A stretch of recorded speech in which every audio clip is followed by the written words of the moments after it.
강서구민 여러분 안녕하세요. 반갑습니다. 자원순환 사회경제연구소 홍수열 소장입니다. 환경 문제, 쓰레기 문제가 계속 심각해지고 있죠. 많은 분들이 걱정을 하고 계시는데요.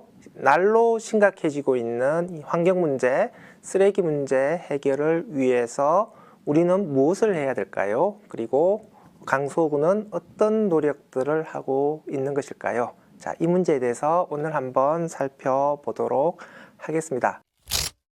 일단 쓰레기 문제, 환경 문제를 어떻게 보는 것이 좋을까요? 우리가 쓰레기 문제 그러면 발생된 쓰레기를 어떻게 잘 치울 것인가 이렇게만 생각을 하시는데요. 전체 환경 문제 속에서 쓰레기 문제를 바라보는 게 좋을 것 같습니다. 쓰레기가 발생을 했다라고 하는 것은 그 이전에 자원의 채굴과 생산이 일어난 것이죠. 그러니까 쓰레기 문제가 발생을 했다는 것은 이중에 환경 문제가 발생을 한 것이죠. 쓰레기 발생 이전에 자원의 채굴과 생산과 소비로 인한 환경 문제가 이미 발생을 한 것이고요. 쓰레기 처리로 인한 환경 오염 문제가 앞으로 발생을 할 것이다 라는 것이죠. 그러니까 쓰레기 문제라는 것은 인간의 물질 소비 전체에 걸쳐서 일어나는 문제로 봐야 된다는 것이죠. 유엔에서 정한 3중 행성 위기라는 개념이 있습니다.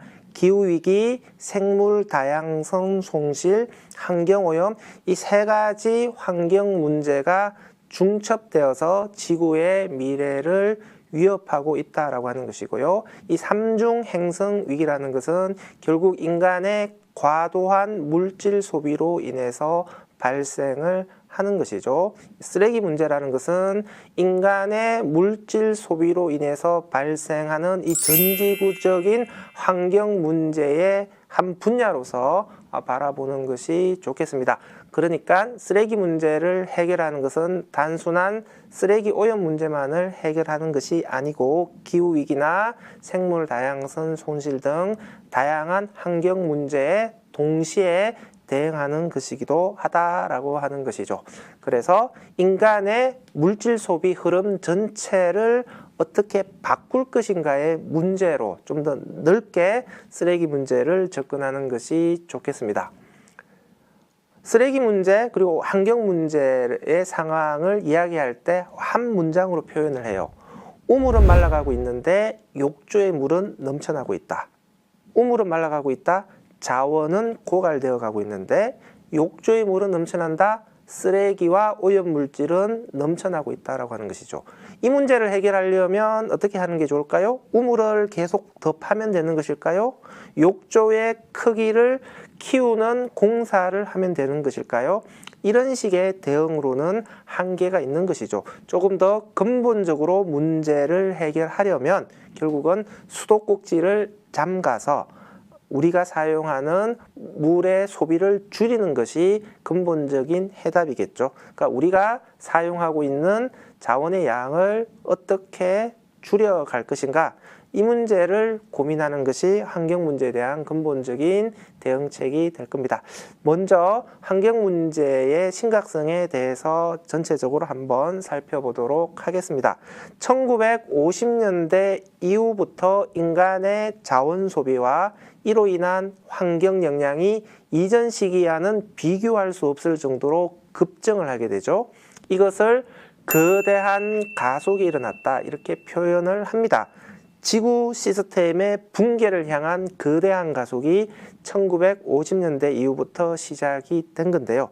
문제는 속도가 계속해서 떨어져야 되는데 더 증가하고 있다라고 하는 것이죠.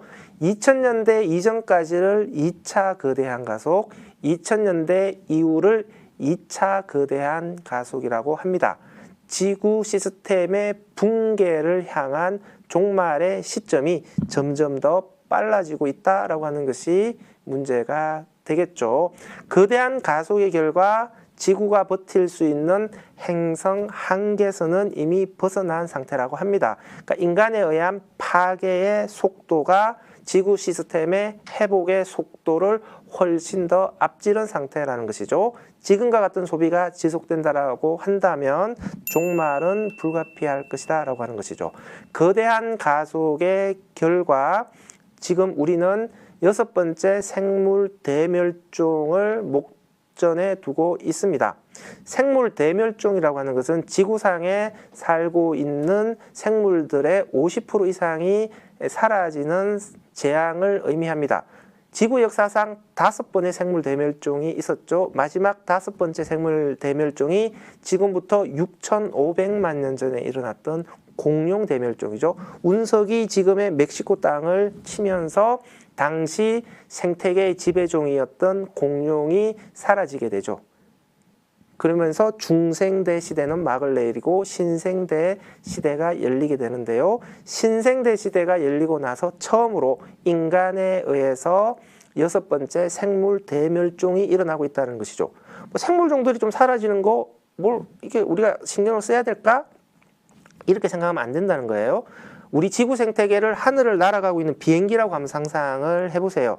생물종들이 하나씩 사라진다라고 하는 것은 비행기에 나사들이 하나 둘씩 풀려가는 것이죠. 나사가 한두 개 풀리는 것은 크게 문제가 안 될 겁니다. 하지만 비행기에 나사의 절반이 풀려버리면 비행기는 날지 못하고 결국 추락할 수밖에 없겠죠.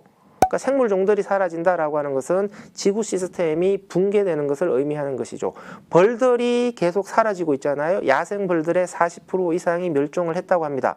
벌들이 사라지면 어떻게 돼요? 식물들이 수정을 못하게 되잖아요. 식물들이 수정을 못하게 되면 열매를 맺지 못하게 되고 식물 생태계가 붕괴되면 동물 생태계도 같이 붕괴가 되는 겁니다. 생물종들은 생태계 내에서 각자 고유의 역할과 기능들이 있는 것인데요. 생물종들이 사라지고 있다. 대량으로 사라진다. 그러면 생태계 내에서의 이런 대량의 기능들과 역할들이 사라지는 것이니까 정상적으로 작동하기가 어렵다라고 하는 겁니다.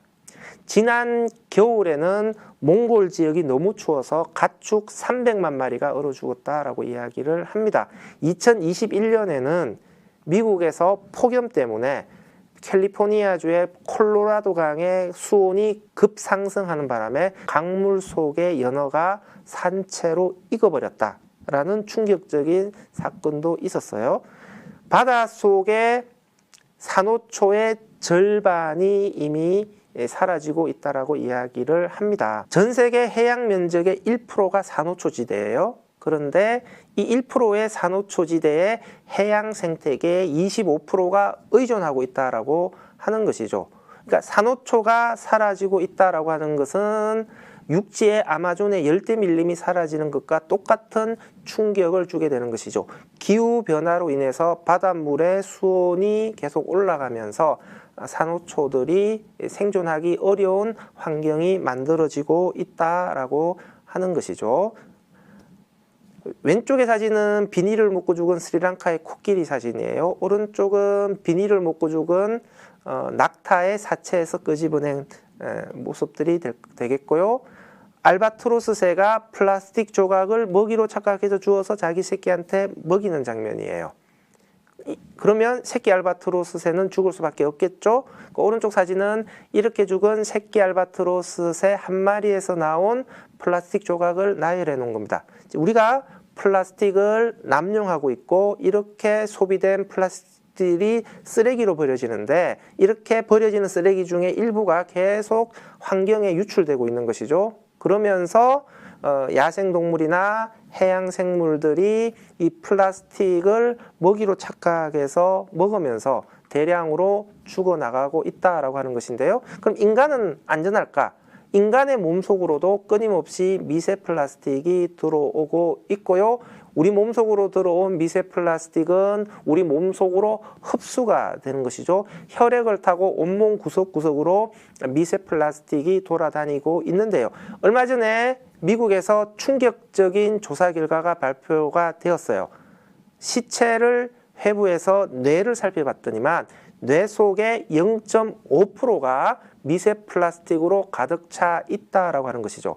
우리 몸 속으로 흡수된 미세 플라스틱이 혈액을 타고 온몸 구석구석으로 번지고 있는데 최종적으로 우리 뇌에 쌓이고 있다라고 하는 것이죠.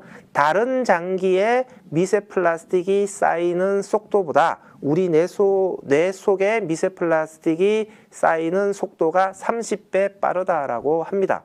당연히 미세 플라스틱이 많아지면은 뇌 세포가 죽어가면서 뇌 기능이 떨어지게 되겠죠. 알츠하이머병 환자, 그러니까 치매 환자의 뇌와 일반 환자의 뇌를 비교를 해보게 되면 알츠하이머병 환자의 뇌에 미세 플라스틱의 양이 훨씬 더 많다라고 이야기를 합니다.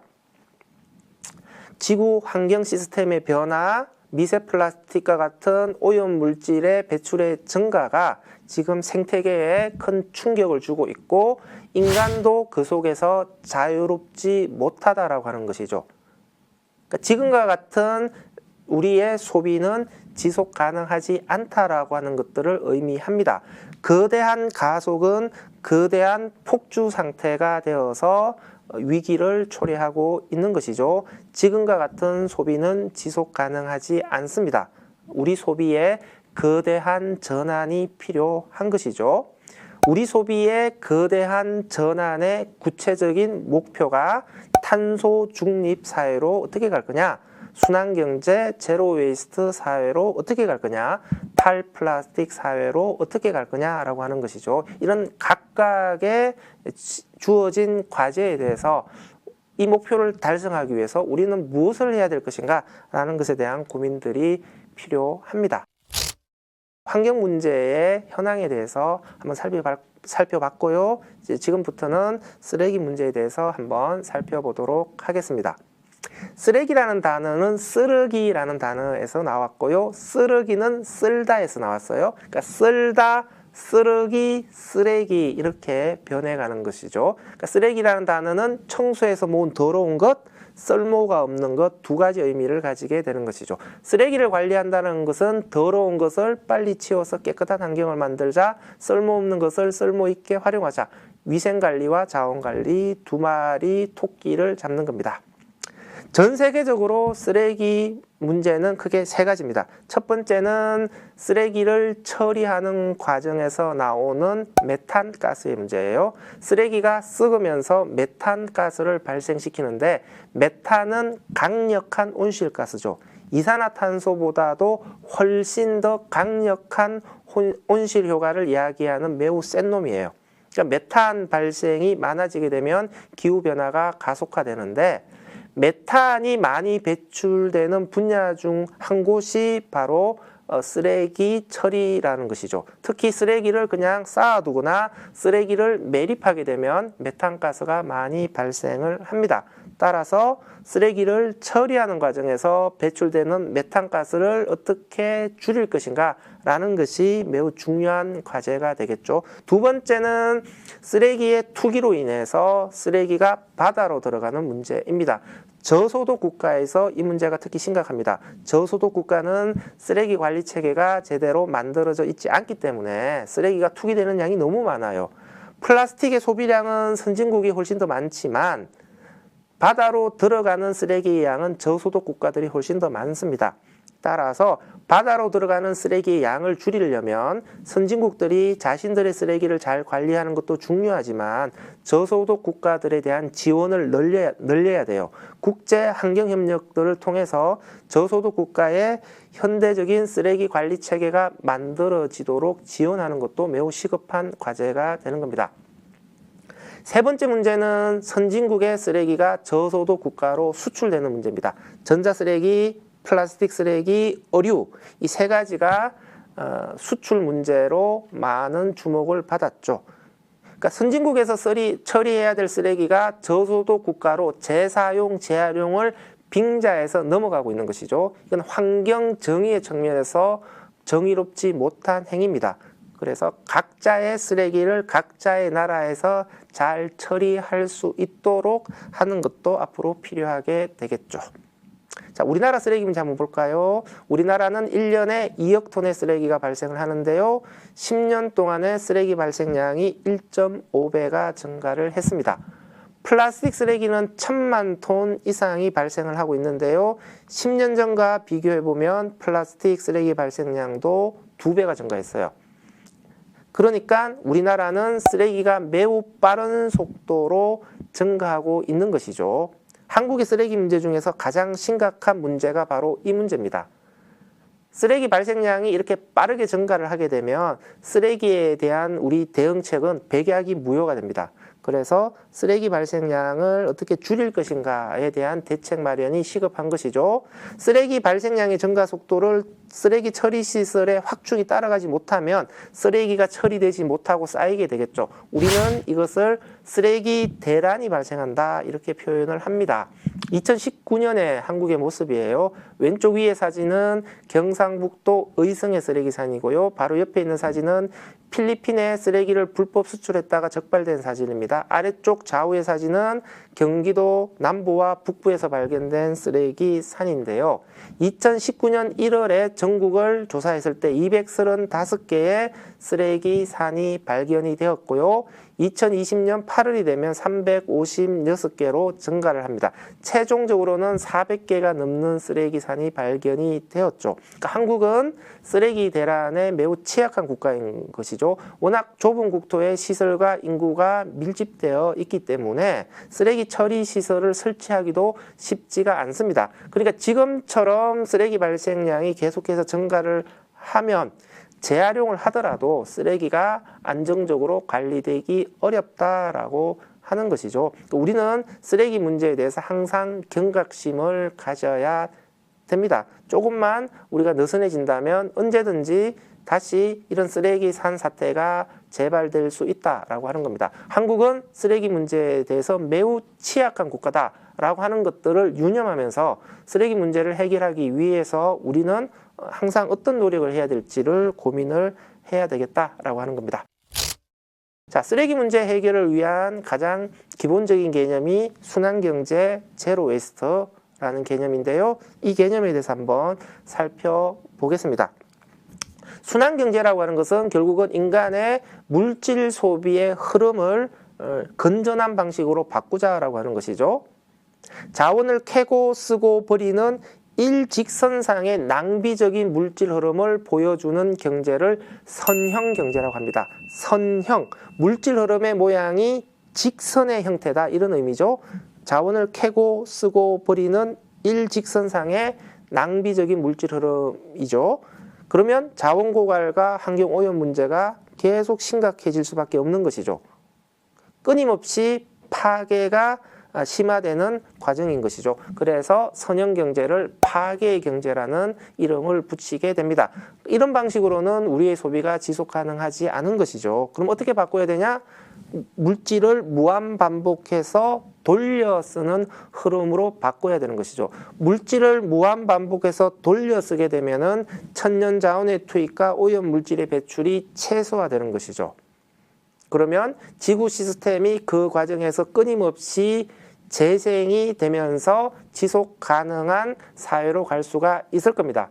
그래서 순환경제는 회복의 경제라는 이름이 붙게 되는데요.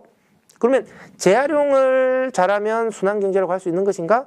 우리가 지금 재활용을 열심히 하고 있으니까 지금 우리 사회는 순환경제 사회인가? 안타깝게도 그렇지는 않다라고 하는 것이죠. 재활용을 한다라는 단순한 사실 자체만으로 순환경제로 왔다라고 이야기하기는 어려운 것이죠. 지금 우리의 재활용은 물질 흐름의 본질을 바꾸지 못한 재활용이에요. 재활용을 함에도 불구하고 물질 흐름의 주류는 여전히 선형경제 상태라는 것이죠. 그러니까 재활용을 함에도 불구하고 끊임없이 천년 자원은 계속 투입해야 되고 쓰레기는 대량으로 계속 발생을 하고 있는 것이죠. 그러니까 우리의 재활용은 물질 흐름의 방향을 근본적으로 바꾸지 못한 불완전한 재활용에 불과하다. 지금 현재 우리 수준의 재활용만으로는 문제를 결코 해결할 수 없다. 좀 더 완전한 형태의 재활용으로 가야 된다라고 하는 것인데요. 그게 무엇일까요? 그래서 순환경제로 가기 위해서 무엇이 필요한가? 크게 세 가지로 한번 정리를 해보겠습니다. 첫 번째는 물질 소비 증가 자체가 억제돼야 됩니다. 물질 소비가 지속적으로 증가하는 상황이라면 순환경제는 물리적으로 구조적으로 불가능합니다. 그러니까 재생자원만으로 우리가 필요로 하는 자원을 조달할 수 있는 사회로 가자. 이게 순환경제인데요. 소비의 총량이 증가를 해버리면 재생자원만으로는 우리가 필요로 하는 자원을 조달할 수가 없어요. 끊임없이 천연자원이 신규로 투입되어야 된다라고 하는 것이죠. 그러니까 우리가 순환경제를 이해할 때 순환이라는 말에 꽂혀가지고 재활용을 잘하자는 얘기구나.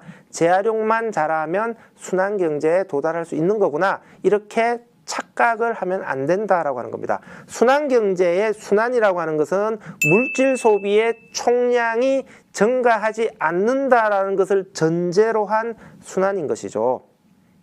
그러니까 재활용만 잘하면 문제가 해결된다라는 재활용 만능주의 프레임에 빠져들면 안 된다라는 것을 의미합니다. 좀 더 실천적인 지침으로 가게 되면 재활용이 되니까 이건 소비는 가능하다. 그러니까 라벨을 잘 벗기고 깨끗하게 씻어서 마개를 닫아서 페트병을 분리배출을 잘하면 페트병 생수는 마음껏 써도 된다. 이런 생각을 하면 안 된다라고 하는 것이죠. 재활용이 된다고 하더라도 줄일 수 있는 소비면, 피할 수 있는 소비면 소비하지 않는 것이, 줄이는 것이 더 중요하다라고 하는 것이죠. 정수기 물을 이용할 수 있는 상황이라고 한다면 페트병 생수는 굳이 사서 마시지 않는 것이 더 바람직한 것이죠. 그래서 순환경제에서 가장 중요한 것은 불필요한 소비를 줄이는 것이다. 이 소비의 총량을 줄이기 위해서 무엇을 할 것인가 라는 것을 가장 최우선적으로 고민을 해야 된다라고 하는 것이죠. 그 다음에 이제 재활용을 어떻게 잘할 것인가 라고 하는 것인데요. 재활용도 두 가지 측면으로 봐야 됩니다. 양적 측면, 질적 측면. 재활용률을 100%에 가까운 수준으로 늘려야 되겠죠. 그러니까 양을 늘리는 것이 일단 중요한 것이고요. 그 다음으로는 재생원료의 품질도 같이 높여야 되는 것이죠. 재생원료의 품질이 허접한 상태에서 재활용의 양만 늘어나면 어떻게 될까요? 재생원료를 쓸 수가 없는 것이죠. 그러니까 기껏 재활용해놓고 재생원료를 다시 쓰레기로 버려야 되는 황당한 상황이 발생을 할 수가 있습니다. 그러니까 재생자원만으로 우리가 필요로 하는 자원을 조달해야 된다라고 하는 의미는 우리가 쓸 수 있을 만큼의 좋은 재생원료를 만들어야 된다. 천연자원을 대체할 수 있는 재생원료를 만들어야 된다라는 의미가 되는 것이죠. 그러니까 재활용의 양도 늘리면서 동시에 재생원료의 품질도 높여야 된다. 그러니까 양과 질의 문제를 모두 해결할 수 있는 재활용을 해야 된다라고 하는 것이죠. 그럼 어떻게 해야 되는 것일까? 그냥 간단하게 페트병을 한번 예로 들어 보겠습니다. 우리나라의 페트병의 재활용률은 80% 정도가 됩니다. 아주 높아요. 괜찮은 수치예요.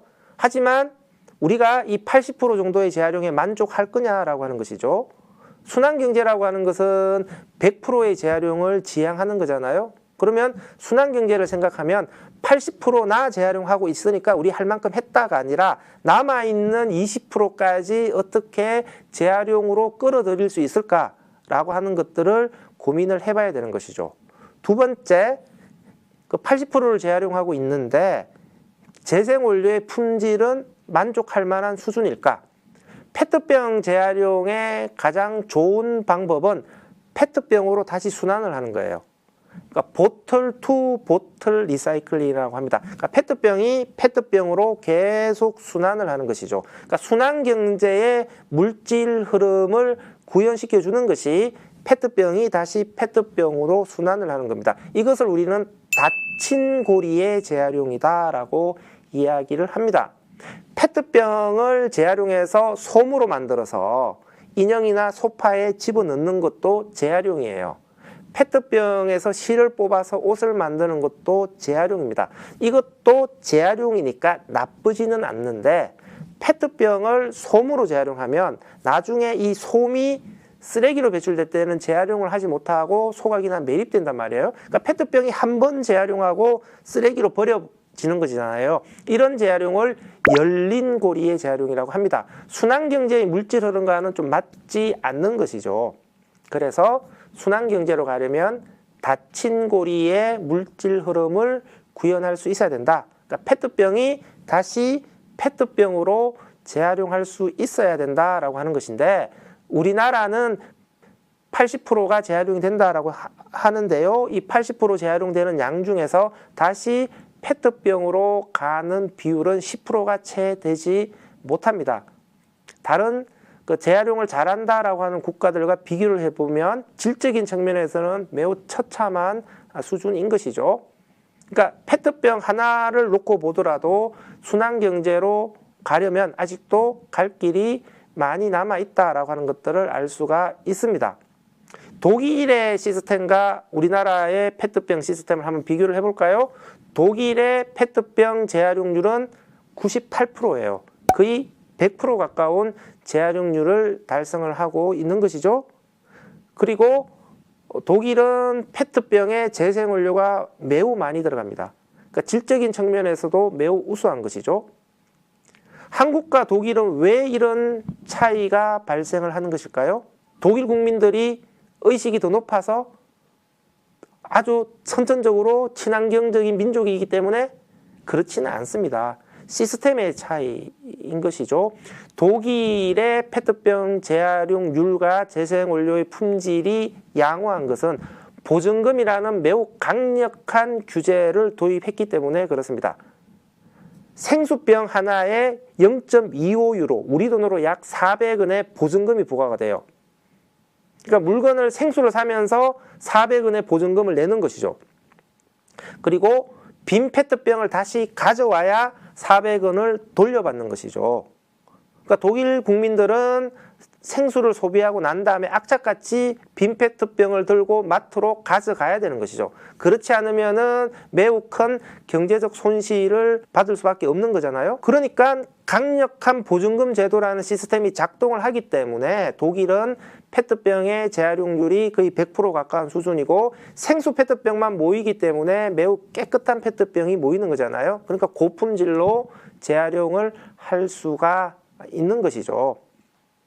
우리는 페트병을 분리 배출하는 방식이죠. 다른 재활용품과 한꺼번에 섞어서 분리 수거한 다음에 선별장에서 선별해서 재활용하는 방식입니다. 이 과정에서 다른 쓰레기와 섞이기 때문에 깨끗하게 배출하더라도 최종적으로 재활용업체로 갈 때는 오염된 상태로 반입될 수밖에 없는 것이죠. 그러니까 현재의 분리배출 방식으로는 재활용률과 재생원료의 품질을 극대화시키는데 한계가 있을 수밖에 없는 것이죠. 현재의 우리의 분리배출 방식은 1995년도에 도입된 쓰레기 종량제에 기반한 시스템이에요. 2025년이 되면 쓰레기 종량제가 도입된 지 30주년이 되는 해가 되는 것이죠. 그러니까 우리는 쓰레기 종량제 시행 30주년을 앞두고 한번 생각을 해봐야 되는 것이죠. 쓰레기 종량제에 기반한 지난 30년의 분리배출, 수거선별, 재활용 시스템이라고 하는 것이 순환경제라는 목표가 도입된 현재의 시스템에서 앞으로의 30년을 보장해 줄 것인가 라는 것들을 생각을 해봐야 되는 것이죠. 그래서 이 순환경제의 목표를 달성하기 위해서 우리의 시스템은, 우리의 규제는 앞으로 어떻게 강화되어야 될 것인가 라고 하는 것도 한번 생각해 볼 필요가 있다라고 생각을 합니다. 좀 같은 개념인데 좀 용어가 다르죠. 제로 웨이스트라고 하는 개념도 많이 사용하는데요. 이 제로 웨이스트라는 개념은 우리 시민의 눈높이에서 이 쓰레기 문제를 어떻게 해결할 것인가와 관련된 보다 실천적인 지침을 제시해주는 개념이다. 이렇게 이해를 해주시면 좋을 것 같습니다. 제로 웨이스트의 제로는 세 가지 제로입니다. 쓰레기 발생량 제로, 소각 매립량 제로, 쓰레기 독성 제로예요. 이 세 가지 제로는 세 가지 실천 지침을 제시합니다. 물질 소비의 총량을 줄이자, 재사용, 재활용을 늘리자, 유해물질과 플라스틱 사용을 줄이자. 첫 번째, 두 번째는 양적 기준이고요. 세 번째는 질적 기준입니다. 이 세 가지 기준을 모두 충족하는 제로 웨이스트 실천을 하면 더할 나위 없이 좋겠지만 현실 소비 생활에서는 지키기가 쉽지 않습니다.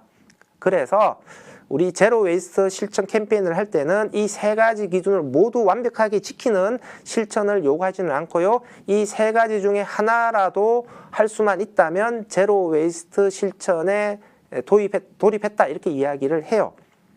그러니까 엄밀히 말하면 레스 웨이스트에서 시작을 하는 것이죠. 그러니까 레스 웨이스트에서 시작해서 제로 웨이스트를 지향한다 이렇게 봅니다. 그러니까 눈높이를 너무 높여버리면 안 된다라고 하는 것이죠. 우리가 조금 더 쉽게 실천할 수 있는 지점에서 실천을 하면서 점점 더 완성된 형태로 나아갈 필요가 있다라고 하는 것이죠. 그러니까 대나무 칫솔을 사용하는 것을 제로 웨이스트 소비로 보는 것도 이런 개념이에요. 대나무 칫솔을 씀에도 불구하고 쓰레기는 나오는 것이고 대나무 칫솔 쓰레기는 재활용이 안 돼요.